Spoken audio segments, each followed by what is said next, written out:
마가복음 1장 1절부터 8절입니다. 우리가 잘 알고 있는 말씀, 여러 번 들었던 말씀이기도 하지만 오늘 한번 새로운 그런 시각으로 한번 이 말씀을 살펴봤으면 좋겠습니다.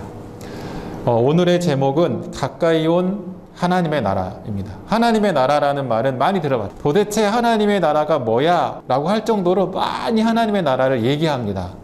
그런데 하나님의 나라에 대해서 설명하는 걸 들어보면 다양한 관점에서 말을 하고 있는 것 같아요.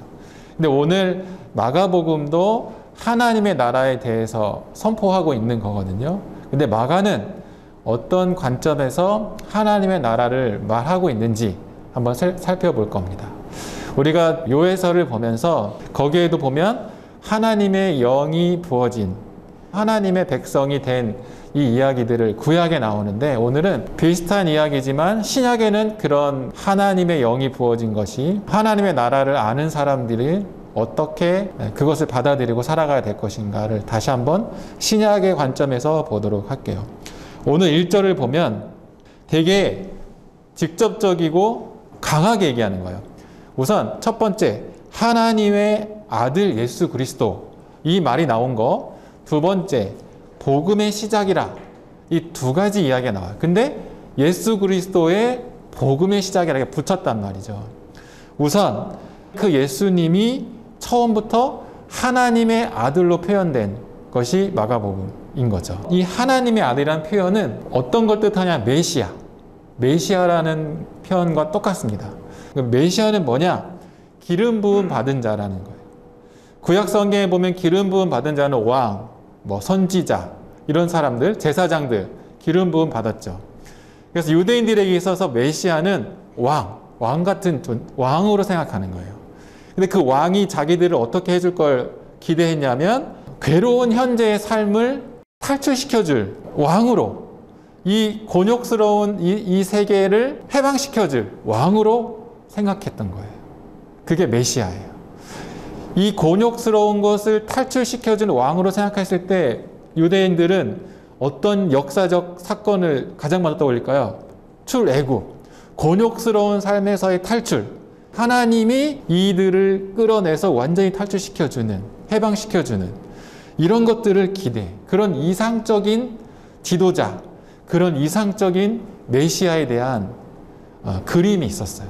그래서 메시아, 하나님의 아들 이런 거 얘기하면 그 사람은, 그분은 우리를 어려움 속에서 해방시켜줄 사람으로 생각했죠. 그래서 마가가 하나님의 아들 예수 그리스도라고 표현한 것은 하나님의 나라를 선포하고 보여줄 그 대상으로 바로 그 예수 그리스도가 그분이다라는 것을 말하고 있는 거예요.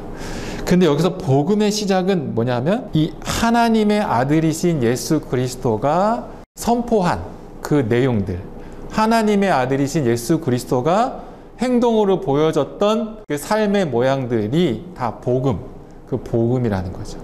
그것들을 마가는 한 장면 한 장면씩 이제 앞으로 보여주면서 이것이 복음이고 이것이 너희들이 알아야 될 거고 이게 하나님의 나라야 라는 것을 말한 거죠. 그게 복음의 시작이죠. 저희 여러분들은 오늘 이 말씀을 통해서 새로운 하나님의 나라가 무엇인지, 마가가 표현한 새로운 하나님의 나라가 무엇인지, 이 나라의 시작이 이스라엘 사람들은 어떻게 받아들이는지, 예수님의 출현으로 하나님의 나라가 선포되어지는데 이스라엘 사람들은 어떻게 이것을 받아들이고 있는지, 그리고 우리는 그 장면들을 보고 우리의 지금의 삶 가운데 어떻게 이것을 가지고 와서 우리의 삶에 적용시킬 것인지 한번 생각해보는 시간을 가져보도록 하겠습니다. 그러면 2절부터 새로운 하나님의 나라가 올 것에 대한 준비를 하라, 이런 이야기가 시작이 돼요. 세례 요한이 나오고 세례 요한이 회개의 세례를 베푸는 장면이 나옵니다. 회개하라, 그리고 준비하라, 이런 얘기를 하는 거예요. 이 예언자의 이 선포를 들은 그 당시 세례 요한이 막 나타나가지고 회개하세요. 곧 새로운 나라가 올 겁니다. 그러니 그 나라를, 새로운 그 시대를 준비하기 위해서 우리는 회개를 해야 됩니다. 이런 표현을 했단 말이죠. 어떤 느낌입니까? 이스라엘 사람들은 딱 듣고 회개? 회개 무슨 회개? 이렇게 아마 얘기했어요. 황당한 소식으로 들렸을 거예요. 왜냐하면 이스라엘 사람들이 아까 얘기했죠. 메시아가 온다. 새로운 하나님의 나라가 온다라는 건 뭐야? 하나님이 구출해 내가지고 자유를 주는 강력한 지도자가 와가지고 이 고달프게 살아가고 있는 이 시대, 그 당시 이스라엘 사람들은 로마라는 나라의 식민지처럼 있었잖아요. 그러니까 얼마나 부당하고 힘들고 세금도 많이 내고 자기 나라가 없으니까 힘들었을 거 아니에요. 그러니까 이 힘든 상황을 로마에 맞서서 해결할 용기 있는 지도자를 메시아라고 했는데 그 사람이 와야 되는데 덜컥 예언자는 당신들 먼저 준비해야 돼 이런 얘기하는 거예요. 니네 먼저 준비해야 돼. 근데 우리가 뭘 준비해? 뭘 해야 되지? 회개하라. 도대체 뭘 회개해야 되지? 이런 생각이 들었어요. 황당했어요. 더더욱 이 이스라엘 백성들은 절기마다 금식하고 절기마다 하나님이 이스라엘 백성들을 인도에 내신 그 출애굽 사건이나 홍해의 사건이나 다이상 시대의 일들을 줄줄이 외우면서 하나님은 살아계시고 우리를 해방시켜 줄 거야 라는 그런 기대감을 갖고 있었는데 덜컥 회개하라고 하니까 우리들이 뭘 하지? 이런 얘기를 하는 거죠. 하나님이 우리를 구원하신 것을 믿고 그 이야기들을 계속하는 걸로 충분하지 않나? 이런 얘기를 하는 거예요.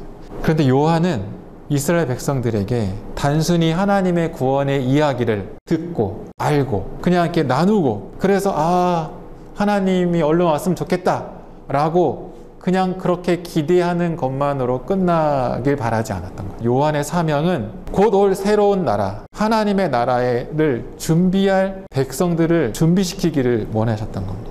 단순히 생각으로 하나님의 나라를 기대하는 것이 아니라 우리의 삶의 변화로, 우리의 준비로 그것들을 하기를 원하셨다는 거죠. 왜 그랬을까? 왜 우리가 이스라엘 백성들에게 준비하라고 했을까? 준비되어져야 될까? 왜 회개하라고 했을까? 왜냐하면 이스라엘 백성들은 엉뚱한 것을 잡고 있었어요. 썩은 동아줄을 잡고 이 동아줄이 우리를 구원해 줄 거야. 우리를 살려줄 거야. 우리의 생명을 유지시켜 줄 거야 라고 믿고 있었다는 거예요. 그 썩은 동아줄, 엉뚱한 것을 바라보고 있어요. 그래서 세례 요한은 그 엉뚱한 것을 바라보고 있으면 안 돼. 어서 빨리 회개해서 돌아서야 돼. 진짜를 잡아야 돼. 진짜를 맞이할 준비를 해야 돼. 라고 해서 막 우리를 흔들어 깨우는 거와 똑같은 거예요. 이스라엘이 바라본 그 엉뚱한 것은 뭐냐면 당시 권력자 헤롯, 가야바 중심으로 구축된 아주 굳건한 유대교 사회의 전통, 하나님의 생명은 전혀 없고 자기들 조직과 전통 안에서 있는 유대교의 관습과 전통만 목매어 붙잡고 있는 그 사회에서 빨리 돌아서야 된다는 것을 얘기하고 있는 거예요. 지도자들뿐만 아니라 그 속에 있었던 이스라엘 백성들도 맹목적으로 그 잘못된 관습과 전통, 그것을 따르면 마치 구원을 받을 것 같은 엉뚱한 것을 의지하고 있는, 깨닫지 못하고 잠을 자고 있는 이스라엘 백성들을 깨웠던 것이 세례 요한의 회개하라, 돌아서라, 준비하라 이런 말이라는 것. 이스라엘에서 산다는 것은 사실은 그 전통적인 유대교 사회 속에 들어가지 않으면 살 수가 없는 거예요. 쉽게 말하면 어떤 사회 커뮤니티 안에 들어가려면 그 안에 규칙을 따라야 되잖아. 그런데 종교로 묶여있는 민족의 규칙은 뭐예요? 종교적 행위도 해야 되고 고백도 해야 되고 뭐 헌금도 해야 되고 뭐 이런 것들이잖아. 그런 게 의무야. 그리고 그런 고백들을 하지 않으면 쫓겨나. 제외돼 버려. 마치 세리처럼, 세금을 걷는 세리처럼 유대인이지만 로마 사람들을 따르고 그런 어떤 일을 한다고 해서 분리되어 버렸단 말이죠. 그래서 신앙을 그 공동체 안에서 그 유대교의 것들을 잘 따르고 묶여 있어야지만 삶을 유지할 수 있는 게 이스라엘의 배경이에요. 근데 거기서 톡 튀는 행동을 한다. 거기서 반대되는 행동을 한다. 이것은 불합리한 것 같아가지고 아니라고 외친다. 그러면 그 사회에서 쫓겨나는 거죠. 그래서 어쩔 수 없이 그 사회에서 그냥 묶여 있게 되는 사람들이 너무너무 많았다는 거죠. 근데 세례 요한이 그곳에서 그런 외침하는, 이거 아니다. 빨리 정리하고 새로운 나라를 맞을 준비를 해야 된다. 곧 온다. 곧 온다. 어서 준비해야 된다. 이렇게 얘기하는 겁니다.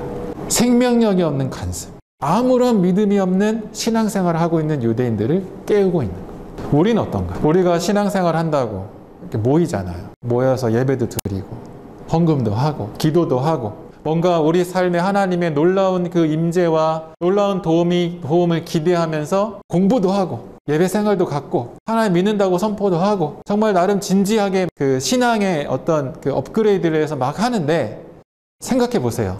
우리 안에 생명력이 있는 신앙을 갖고 있는가? 하나님이 정말로 살아계셔서 동행하는 삶의 신앙인가? 아니면 그냥 관습과 그런 전통에 얽매여서 마치 그걸 하지 않으면 안 될 것 같아서 억지로 하고 있는 신앙생활은 아닌가 생각해 보셔야 돼요. 뭘 해야 잘 되고 뭘 안 해야 안 되고 이런 개념이 아니라 우리 안에 하나님을 정말 진심으로 따르고 사랑하는 마음이 있는가? 아니면 그냥 습관적으로 신앙생활을 하는가? 어떤 동아줄을 잡고 있습니까? 습관적인 썩은 동아줄입니까? 고달프고 힘들지만 생명 있는 하나님을 향해서 믿음의 동아줄을 잡고 있는가? 여러분들 스스로 한번 생각해 보세요. 이곳에 나와서 예배드리는, 이 시간에 예배드리는 이 순간이 아니라 여러분의 일상을 생각해 보라는 거죠. 내가 이 사회에서 루저가 되지 않기 위해서 사회의 간섭을 그냥 따라가는, 멍청해 보이지 않기 위해서 사회가 갖고 있는 가치에 그냥 동의해버리는, 전혀 고민 없이 동의해버리는 삶을 살아가고 있지 않을까. 하나님 앞에서 신앙적으로 고민하면서 선택하기보다는 세상에서 주는 편안함과 안전함에 더 마음을 둬서 그냥 그쪽에서 안주하고 있지 않을까. 한번 고민해 보시라는 거죠. 이스라엘 백성들과 동일하게 엉뚱한 것을 의지하고 있지는 않은지. 그렇게 생명력이 없는 이스라엘 백성들을 향해서 예수님이 오셨고 그분이 복음을 얘기해 주신다고 얘기해요. 세례 요한은 나는 물로 너희들에게 세례를 베풀지만 그분이 오시면 영으로 세례를 베푼다고 말하고 있어요. 어떤 차이가 있냐면 물은 그냥 퍼포먼스예요. 물은 사람이 하는 퍼포먼스예요. 그래서 유익이 돼. 아, 하나님 어떠신 분인가 알아. 느껴질 수 있고 경험이 돼. 그런데 한시적이고 한계가 있어요. 그래서 사라질 수 있어. 그런데 영은 하나님으로부터 온 거야. 그래서 영원한 능력이 있어. 그리고 완전한 회복이 있고 하나님의 나라에 대한 그림자가 아니라 하나님의 나라를 경험하게 되는 거죠. 그게 영인데요. 하나님이 진짜 하나님이 오셔서 그 하나님의 나라, 새로운 나라를 소개해주고 경험하게 해준다는 거죠. 생각해보면 이 오셔서 하나님의 나라를 선포하신다는 이 말, 그분이 오실 것을 기대하고 준비하고 기다려야 된다라고 말하면서도 세례 요한은 아마도 잘 몰랐을 수도 있어요. 세례 요한 자체도 뭘 준비해야 되는지 몰랐을 수 있어요. 그렇지만 세례 요한은 한 가지는 알았죠. 반드시 온다. 누군가는 와서 하나님의 나라를 선포할 거야. 그 나라가 어떤 모양인지 모르지만 하나님의 나라를 선포했을 때 우리는 그것을 준비해야 된다는 것을 알았어요. 그래서 선포를 한 거죠. 대부분의 사람들은 신앙생활을 하고 또 하나님의 나라에 대해서 이야기를 하면 자신이 경험한 경험치 속에서 해결되는 것, 경험치 속에서 가장 좋은 해결 방법, 가장 경험치 속에서 생각해낼 수 있는, 상상해낼 수 있는 가장 이상적인 어떤 하나님의 나라를 그림을 그립니다. 여러분들도 자 계속 하나님의 나라를 얘기하잖아요.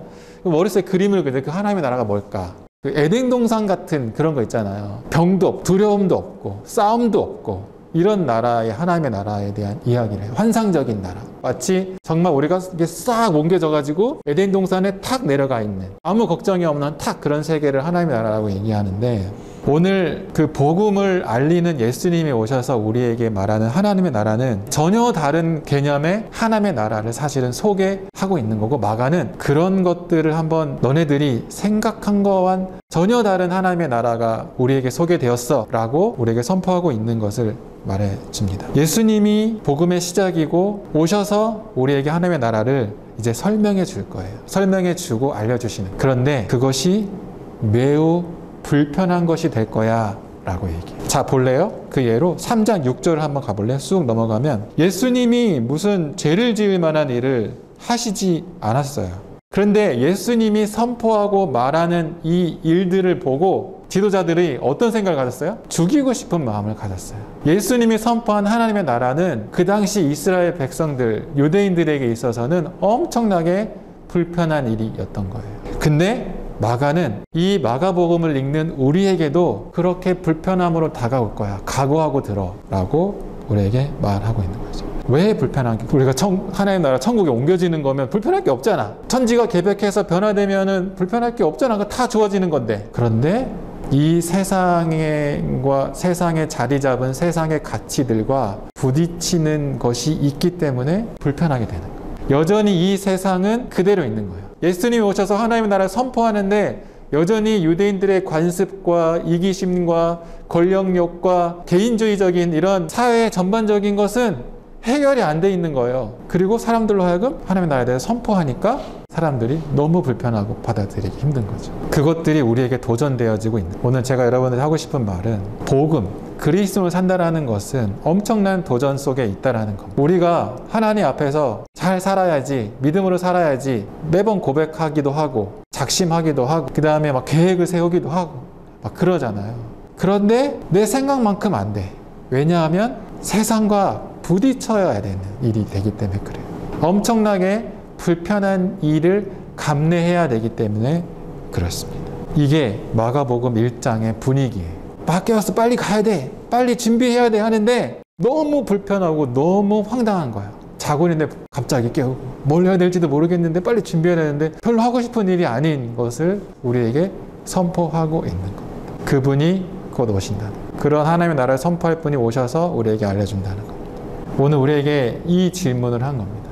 너네는 하나님의 나라를 어떻게 준비할 거야? 너네는 지금 잘못 잡고 있는 것이 뭐야? 잘못 깨닫고 있어서 썩은 동아줄을 뭘 잡고 있는지 너네 스스로를 봐야 돼. 그래서 그것을 빨리 놓고, 엉뚱한 것을 빨리 놓고 예수 그리스도가 선포하는 그 하나님의 나라를 받아들일 준비를 해야 돼. 저와 여러분이 준비해야 될 것이 뭘까요? 꺼끄럽고 불편하지만 이제 정리해야 될 것들이 뭔가요? 아마 각자에게 다가오는 것들이 다를 겁니다. 여전히 하나님의 것이 아닌 세상으로부터 오는 것에 매료되어져서 하나님이 원하시지 않는 길로 우리의 방향을 가고 있다면 어서 빨리 돌아서야 돼요. 돌아서야 되는 것에 대해서는 제가 2주 동안 많이 얘기했죠. 하나하나씩 바꿔나갈 수 있는, 그것이 회개하고 정리하라는, 우리의 모습을 돌아보는, 여러분들 각자의 삶의 모습을 돌아보는 한 주간이 됐으면 좋겠습니다. 무엇을 돌이켜야 하는지, 그 하나님 나라가 뭔지 다시 한번 생각하면서 이번 주, 다음 주, 그 다음 주 마가복음을 한번 계속해서 한번 우리가 읽어보고 또 예수님이 제시한 그 하나님의 나라가 무엇인지 한번 찾아가보는 그 시간을 가졌으면 좋겠습니다. 한 주간 마음을 정리하고 하나님의 나라에 대한 선포를 들을 준비를 하는 여러분들이 되시기 바랍니다. 기도하겠습니다. 함께 걸으신 예수